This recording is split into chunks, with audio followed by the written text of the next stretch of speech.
and the presentation of the work of NHRIs on equality. I would now like to call on Elgun Safarov, member of the Committee on the Elimination of Discrimination Against Women, for a video statement. Merci de lancer la vidéo. Please play the video. Madam President, Excellencies, ladies and gentlemen, let me congratulate with the annual conference on Qahri NHRIs, which held in Geneva 2025. Let me first of all express my deep gratitude to the organizers of such kind of important item and gender equality during the CSW and during the conflict situations in the world.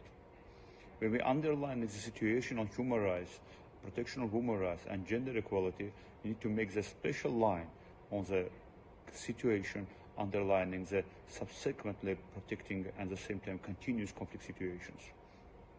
What's happening today in Palestine, Middle East, what's happening today in the center of Europe, in Ukraine, what's happening today in Africa. We have more than 25 conflict situations, which half of them is underlining and continuing at this moment in Africa continent. What's the main challenge today of the gender equality and women's rights protection? What's the main understanding of the international law, international relations?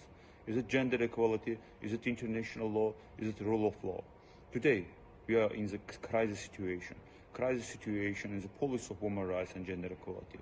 Today, we're challenging dependence of the conflict situation and limiting the women's rights on the places. It's difficult, but we need to continue. And role of NHRIs is very important. The role of NHRIs is crucial in the development of the human rights standards and gender equality. When we say about gender equality, we say about women empowerment, and not just in the agriculture, education and health structures. But at the same time, we need to say about the high technologies and artificial technologies. And we say about artificial intelligences and women representation in artificial intelligence and high technologies, which are very important.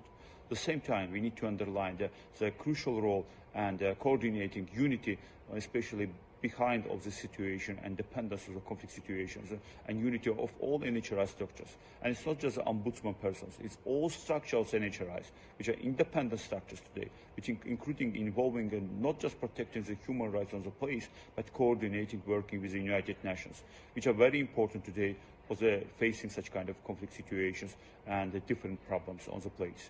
That's why I'm congratulating all participants of the conference and at the same time underlining the role of sustainable development goals, unity and an efficient role of coordination between NHRIs and UN bodies, treaty bodies. Good luck to all conference representatives. Excellencies, with respect.